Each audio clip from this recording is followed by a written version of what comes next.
Hey guys. Hi. Good evening. What are you doing, Ash?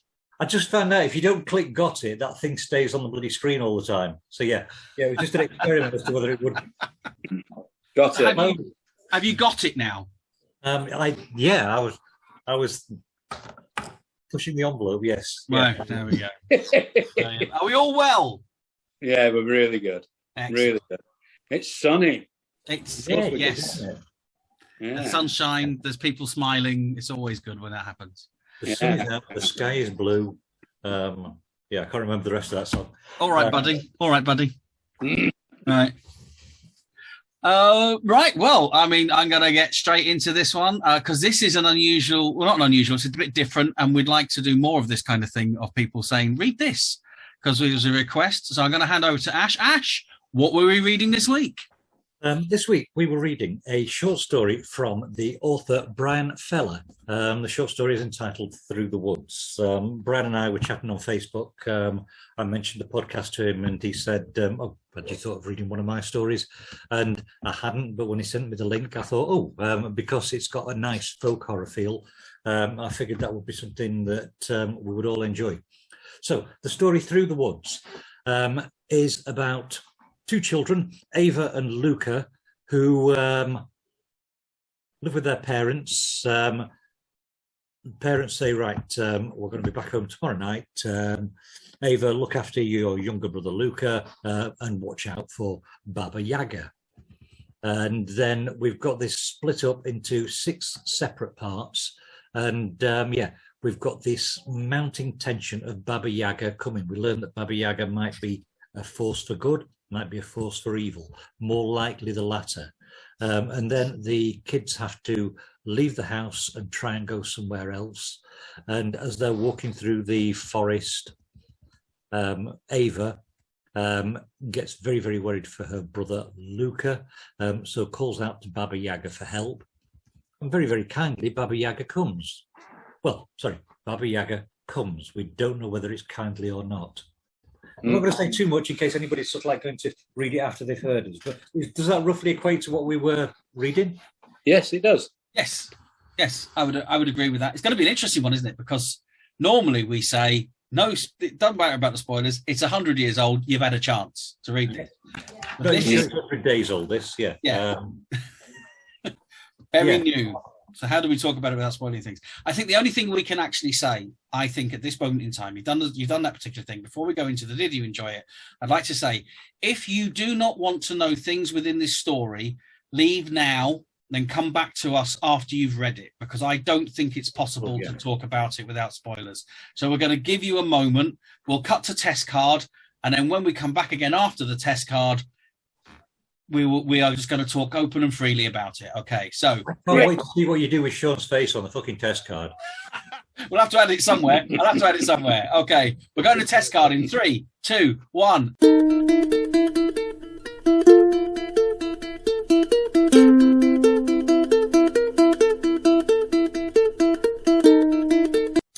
Sean, what do you think? What? Oh, it's Wi-Fi. I'm kind of dipping in and dipping out with Wi-Fi, but I really enjoyed the story. I found that the way that Brian writes is different.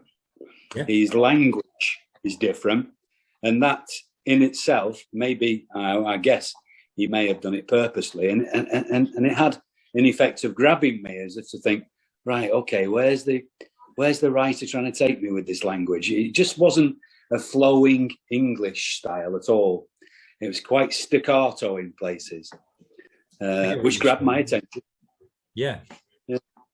It grabbed my attention. And then, sorry, I'm just dipping in and out of Wi-Fi, so it's difficult for me to keep up.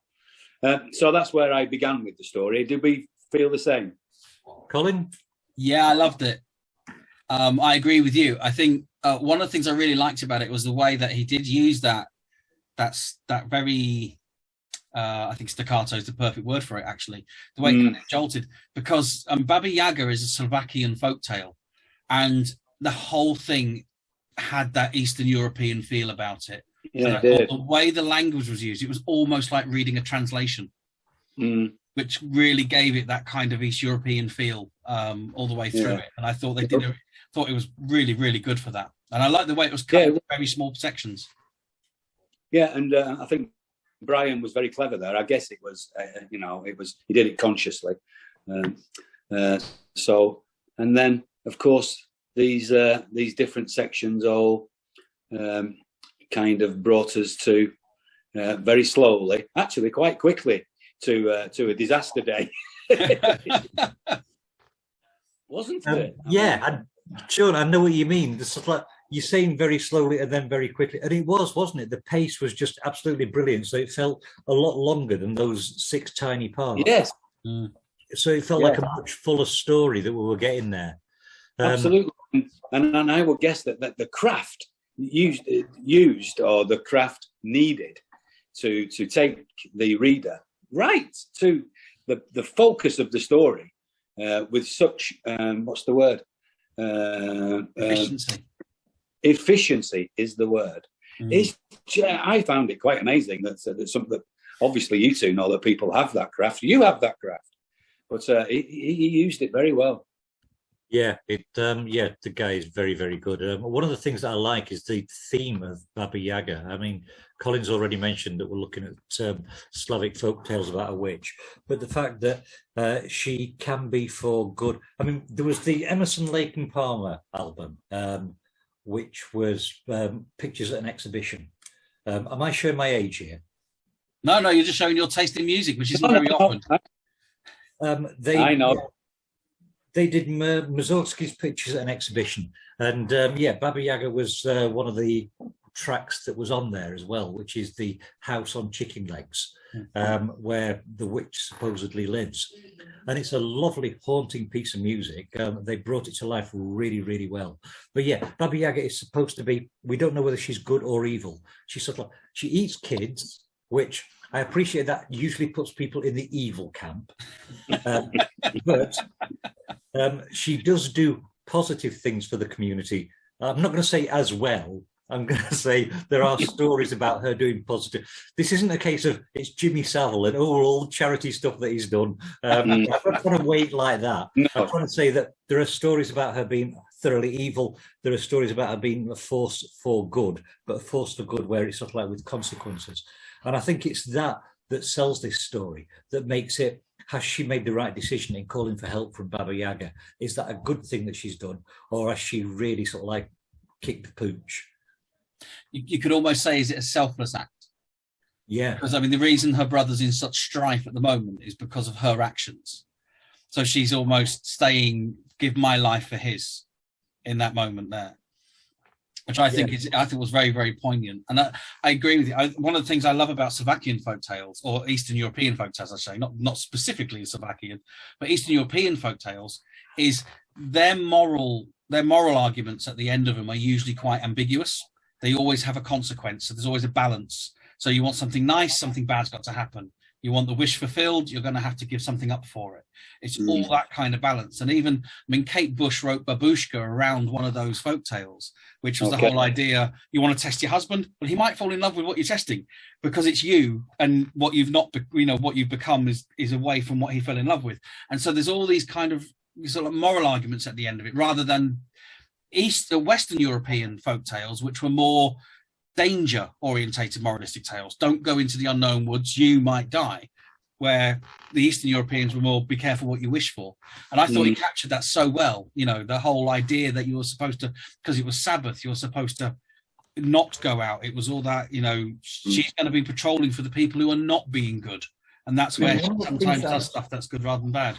One of the things that I'm seeing here with our criticism, and it's one thing that we all keep coming back to within our own separate ways. And this isn't something that we've pre-discussed. But Sean, you start off by talking about how it's got a staccato feel to it. Colin, you're talking about Kate Bush from Babushka. I've mentioned Emerson, Lake and Palmer. When I read this, I actually thought there was almost a lyrical quality to it, as though it was poetry in a prose form.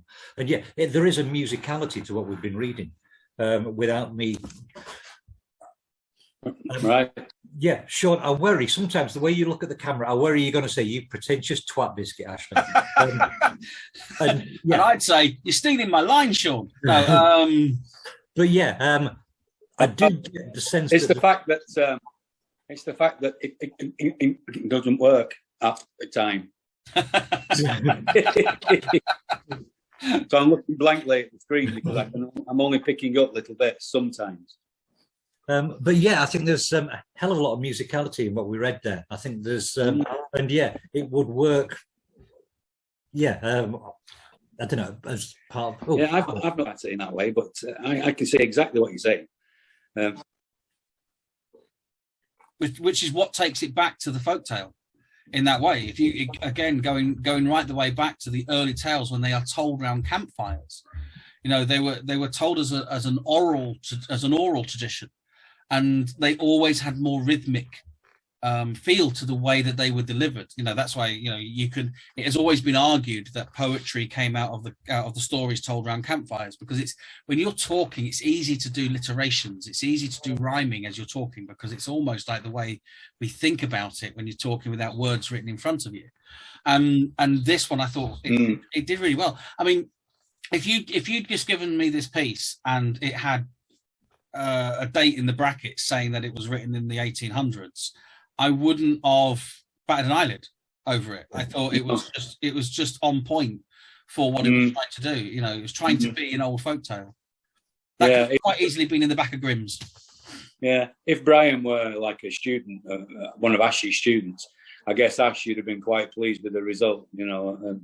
But I wondered where he's been going for proper lessons rather than just hanging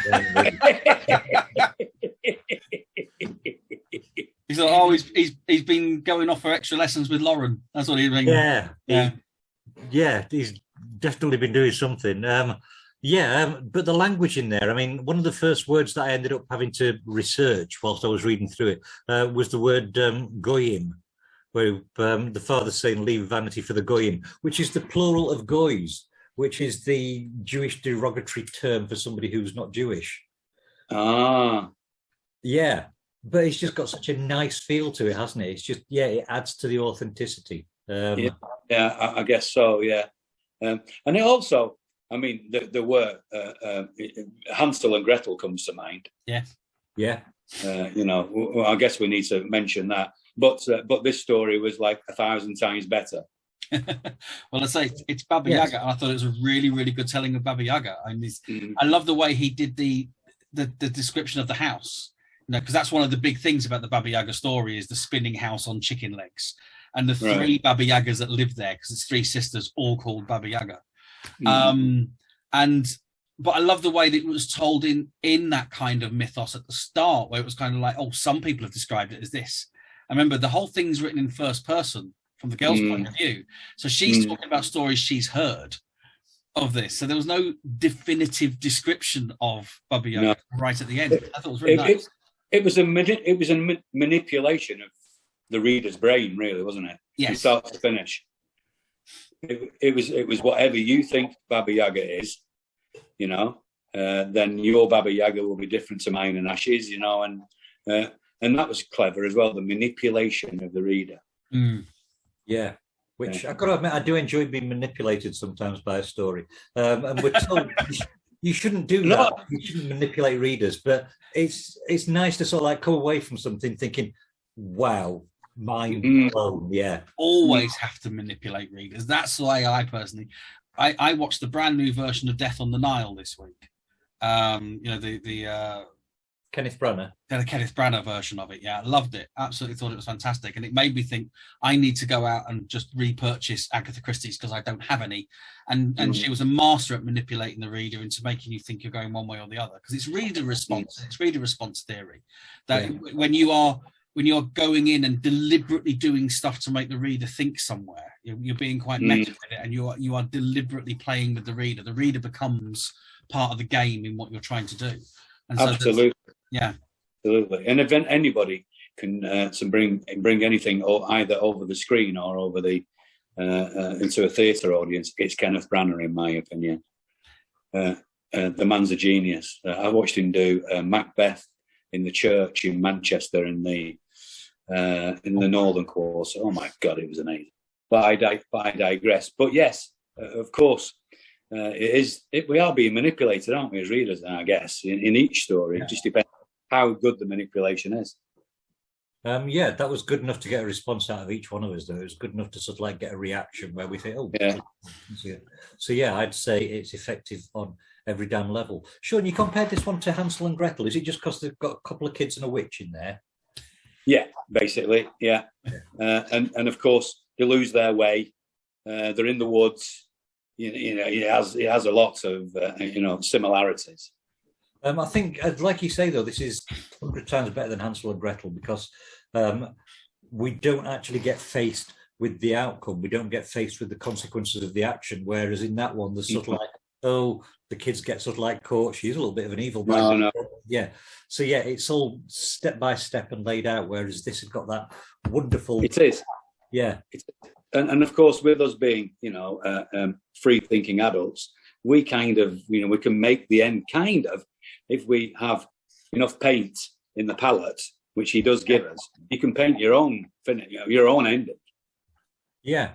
And yeah, and I think I like that. I think I like the fact that he's trusted us to be intelligent enough to work out the ending for ourselves rather than going. Absolutely. Whereas Hansel and Gretel will be, it will be read to children all around the world. So of course they need the story finishing.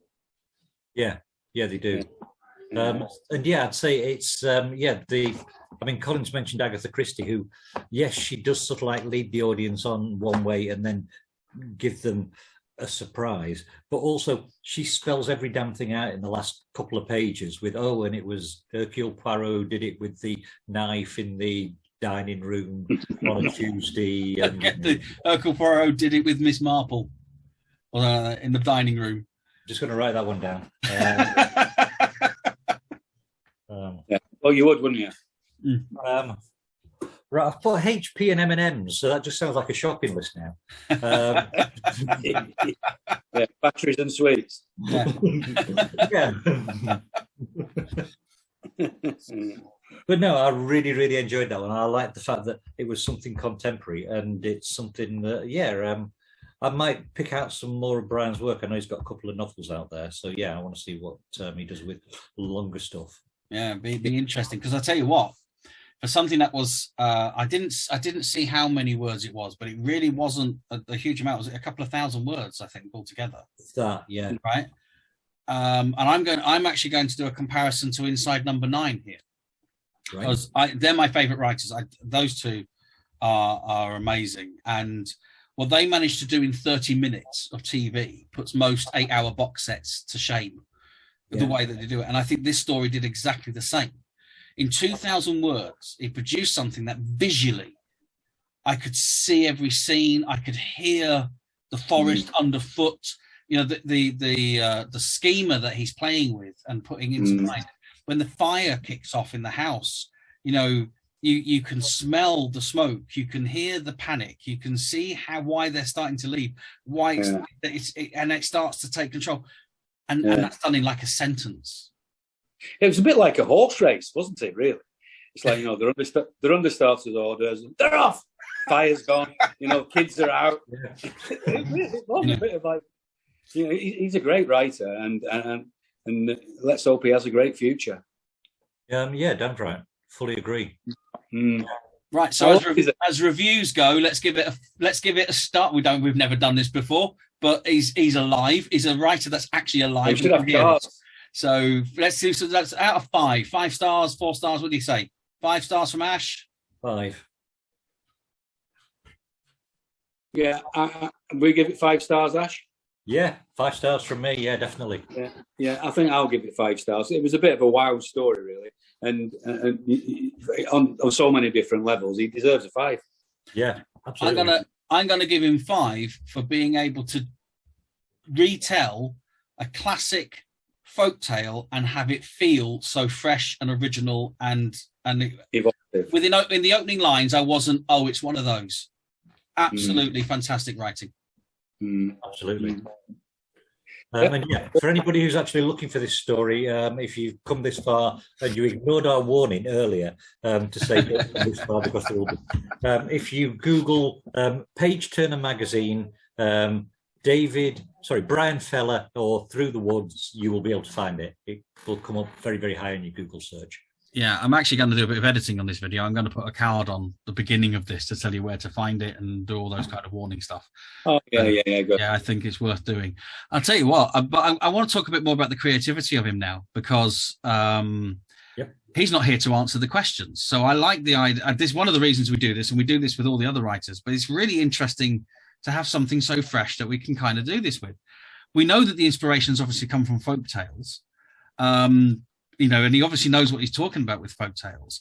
But can you see anything else in there that you might say, oh, he might have seen this that inspired him? You know, like when we spoke about Edgar Allan Poe, we were talking about how he'd seen the deserted houses when going around New England, and that can inspire you to see something. You know, or do you think it really is just a love of folk horror or folk tales that has inspired this story?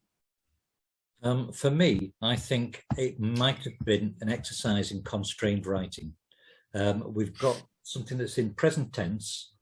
We've got it from a young female narrator, so perhaps he was pushing himself in that direction. But also with the fact that it's broken down into 6 parts, and each part ends with the words Baba Yaga. I wonder if it was sort of like an exercise as in how he could write a story that fulfilled some of those requirements. Yeah.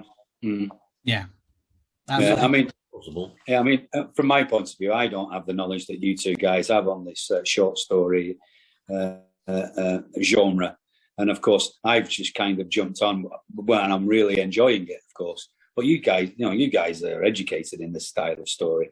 All I can say is that I really enjoyed it. He's educated. I'm just, I make it up as I go along. I was just thinking, I think his Wi-Fi is playing up again because he called us educated, Ash. Yeah. I'm sure that's what it sounded like. No, I mean, to be brutally honest with you, Sean, you're doing yourself a disservice there, because you are a reader and you are a creative. I've seen your painting. I've tasted your cheese. And that sounded better in my head. And you understand the creative process, you know, and yes, I mean, we can talk, you know, because I'm learning the buzzwords and all that kind of stuff. But before I learned the buzzwords, I was still able to write a short story. I was still able to appreciate them in those particular ways and still be able to see those creative processes. So in your mind, when this was creating those things in your head, you know, if you think back at reading it and put yourself in the mind of the writer, you know, can you imagine where he started from when writing this? Well, you know, I think the original question was, do you feel that it's fallen into another author's genre at all, and he's borrowing things from them? Is that what you meant? No, I look at creative processes. So I mean, everyone's influenced by everyone, and you know, unless you go all the way back to the first ever novels, absolutely, everyone else is standing on the shoulders. Yeah, absolutely. So that's never, in my mind, that's never even a question of looking at it in that way. It's more to do with is like because we all take inspiration from different things, and like Ash was saying, he sees it as being a constraints thing, which I mean I did that when my first book, Mathemagical. One of the things I wanted to do with it is I sat down, and I like Alice in Wonderland, and so I looked up how many words Alice in Wonderland is and tried to write a book to exactly the same word count. Wow. And because it's setting rules in your head, you know, and it's almost like going, I tell you what, you know, I saw your latest piece, your latest watercolor, where you've done that, the beautiful sea brushing against the sand shore and the highlights and where you got it. But to actually set yourself a constraint and go, paint the sea, but you're not allowed to use the color blue. You know, it's that kind of. Yeah, I understand. To create the things. Yeah, and I find that interesting. You know, it's something that I conjure with, thinking, you know, with creative writing, you know, could I, would I, do I have the thoughts that generate a story? Yes, I do, but I just haven't done it yet. So it's nice to be in this company, you know, because it generates those thoughts. Yeah, because I tell you what, after we finish working on you, you'll definitely write a short story. It's going to happen. Yeah, there's a French writer called Walter Rabish, who wrote a book called Alphabetical Africa, and every word in the first chapter starts off with the letter A. Wow. In the second chapter, they start with the letter A and B, and it's got 52 chapters, so it's like gets to the end, and then he starts losing them. And there's a novel, I can't remember the title of it, that's been written without a letter E in it. And just sort of like the whole jumping through hurdles and putting yourself through loops to try and create something where you, oh, here's my novel, there's no letter E in there. It's like when I went to see John Cooper Clarke the other week, and Luke Wright was on before him, and I explained that he had a poem, quite a long, lengthy poem, without any holes in it. Amazing. Yeah, it is. Yeah, and I would imagine whilst you're writing something like that, you don't realise how ubiquitous that fucking sound is. When you, it must be so maddening. Yeah. But and it was a great poem too, really good and funny. Oh, yeah. Some people have got a lot of talent. Isn't it? And time and talent mixed together in those kind of things. Yeah, I'll photograph that one because I bought his book. I'll photograph it and I'll messenger it over to you. He'll allegedly photograph it and message it over to us, Luke. We're not taking money. No, but it is one of those interesting things, isn't it? Because when you do set yourself constraints, so you might have the idea to start. Oh, I'll tell you what I'm going to do. I'm going to rewrite Baba Yaga. I'm going to write my own version of Baba Yaga.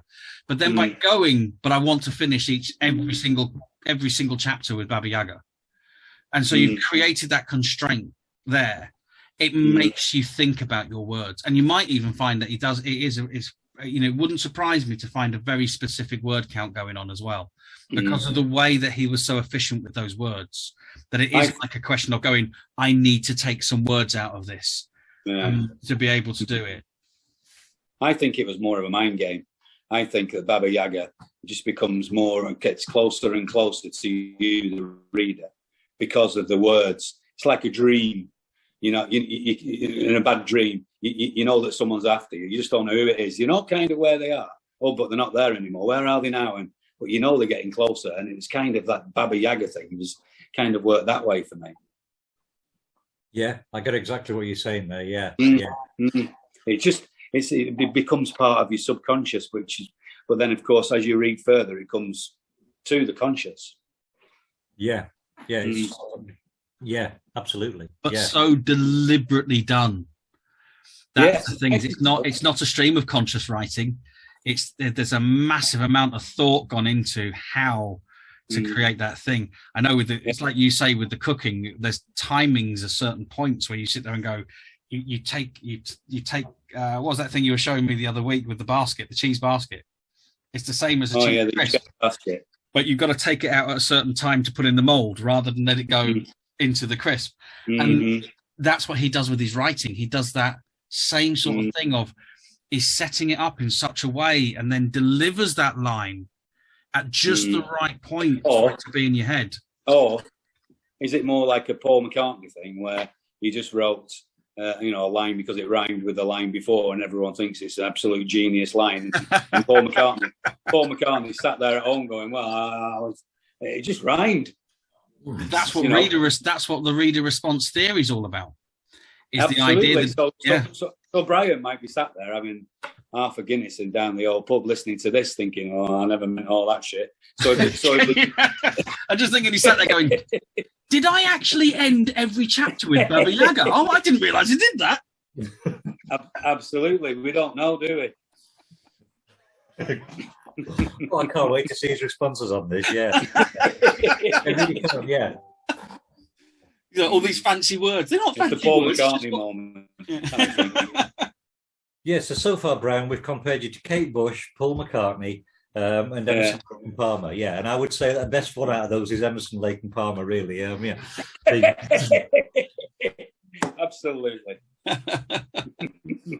I'm going to say, I do like a bit of Bush. I must admit.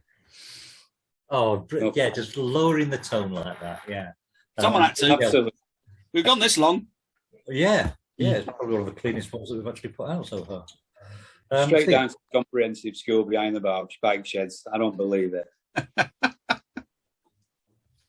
So we've got 5 out of 5 on that one. 5 out of 5. Yeah, I think it's great. And I say, looking at the creative process of it, I'm going to compare it as well. I'm going to say, I thought the way that he described the woods is the scariest woods since the Dunwich Horror. I really do. I thought, without really ever describing them as well, this is the thing that I found fascinating when you go back over it, because you think about the Dunwich Horror and how he described the trees and the torturous ways in which that they kind of moved around the place. He did none of that here. He just did enough to put you right in the middle and make you so you grew your own forest. Or is it because we read Dunwich Horror quite recently and it's still in there? It could be. That's what he's tapping into, isn't it? That's what he is tapping into with this. Yes, of course. Yeah. He's tapping into either you're a big reader and you've read a story similar, or he's tapping into your uncertainty. He's tapping onto the uncertainty in life. You've stepped into the uncertain. It's clever. Yeah. Very clever. Very clever. Big thumbs up. Big thumbs up to Brian. Definitely. What are we reading next then? Oh, well, I thought I'll dive back into the women of horror, or the women of weird tales. Yeah. Oh, shut up. You enjoyed the last one. Which actually, funny enough, wasn't actually the forefront of my head. What was the last one? The last one that we got from out of here was the Lost in the Pyramid, or the Mummy's Curse. Oh, actually, it was bloody good, that one. Which was really, really good. And the one before that was the Werewolf, which was also really, really good. Right, yeah. It just broke up a bit then. I couldn't. Which one was it again? Sorry. With the Mummy's Curse. Oh, that's right. Okay.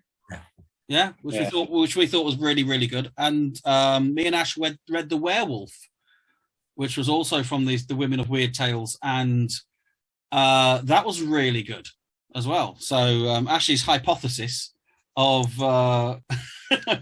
this idea that women writers from the Victorian age are actually not so good is not panning out. It's not holding water, yeah. No. So I thought, and I like picking this because I've not read this either. This is another one of the ones that I'm not familiar with. The Wind in the Rosebush by Mary E. Wilkins Freeman. Can't keep away from the bush, can you? That's the thing. I think I'm going to see if I've got some Irish whiskey downstairs when I go downstairs from here. I've read something by Mary E. Wilkins Freeman before, but I don't think it was Wind in the Rosebush. I think it was something. She's an American writer, isn't she? Oh, I've got no idea. This is where the whole idea of me being educated falls apart, because I haven't got a clue. Literature was not my strong point. I've read huge amounts of ghost stories when I was younger, and I have no idea who any of them are, which is why I started this. And we've actually read a couple where I've gone, I didn't know that's who wrote it. So quick Google search might tell us. Yeah, but I me, I don't do the research. So we'll leave that to Ash. Ash will find that out for us. Is she an American author? She's an American author, yeah. I was right. It's a story that I have read before. Looking forward to it, because the one that I read before wasn't too bad. Yeah, there we go. So this is part of the campaign for the weird women. It's bringing back the idea of, because a huge amount of weird tales from the Victorian age were written by women, but they kind of got pushed to one side when they started making money, and men went, "Oh, you can make money," and then took over the role, which is happened a lot in arts, in the arts in particular. So. I do like to sort of bring them back every so often. So that's what we're reading next week. Good. It's a good reason to read this kind of genre as well. Yes, it's bringing it all back, and I'd say it's influencing an awful lot of what I'm doing as well at the moment. Is going back over this sort of stuff, but it's been it's been fantastic. So thanks guys for coming on this weird journey with me. Sean, one of the stories that we read very early on was called Pigeons from Hell, which was a wonderful story. It was just so creepy and so well done. So I'm currently working on a story of my own called Seagulls from Hell. We've got seagulls all over Blackpool, and having a lot of fun with it. So is it pretty much going to be a series of short stories, or are they actually chapters? They are chapters, and they are intertwined, and it's all set in Blackpool. And there's the chapter headings are just, the first chapter is called "The Seagull Has Landed," and and then we're moving on to there's Girls Just Want to Have Fun. We're about to start looking for a character, and because they're trying to look for him, and because I've gone for these quirky chapter titles, this next one is called The Hunt for Fred October. Love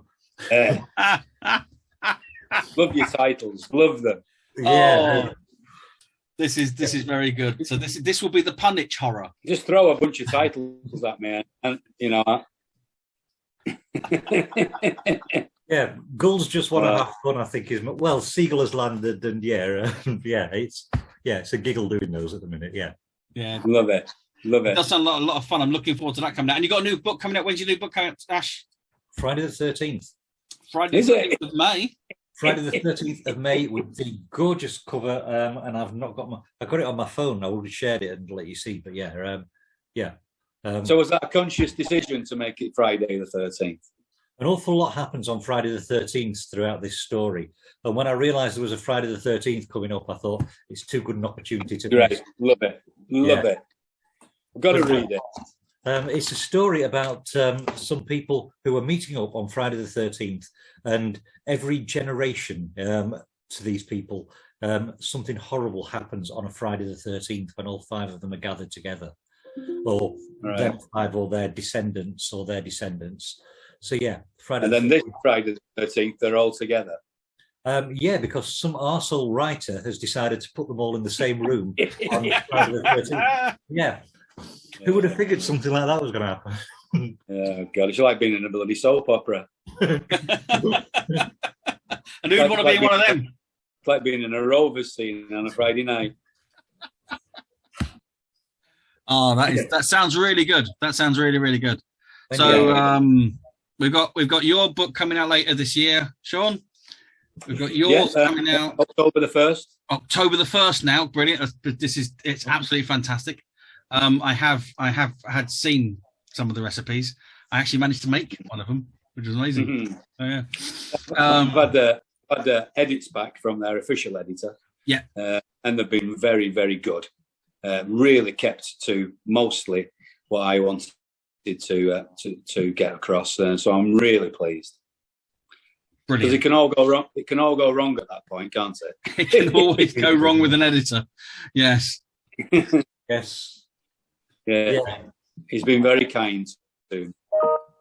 Very good. Well, I actually have no plans of anything coming out so far this year. Actually, we'll see what summer holds for me, because I've been working on the play, and I've been working on a lot of sort of like external stuff to do with the studying.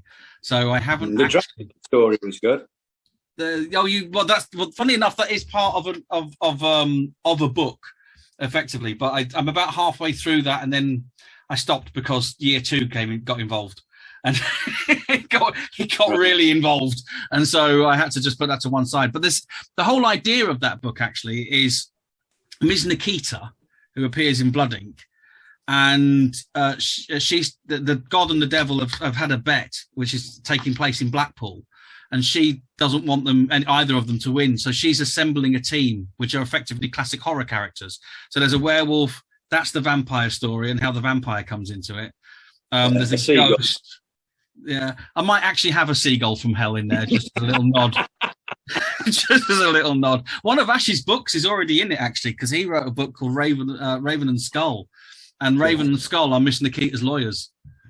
So we did some intertextual stuff. Are they? Very good. Yeah. Very good. So, yes, all good fun. Right, well, in which case I shall let us get on with our evenings, because I'm going to start writing. So I've got a comedy book next year. That's next year's project. But yeah, we've all got various different things to work on, because I need more recipes off you, Sean. I say I'm editing. I'm not. I'm just nicking his recipes and cooking them. Are we still recording? We are at the minute. Yes. So we'll come off the recordings. Let's say goodbye to everybody. With you both afterwards, if that's all right. Well, I'll make sure I won't hit the wrong button this week. Bye, guys. Yeah, good luck with buttons. And... Bye, guys. Bon chance. All right, see you later, everybody home, and see you all next week. Next week, yes.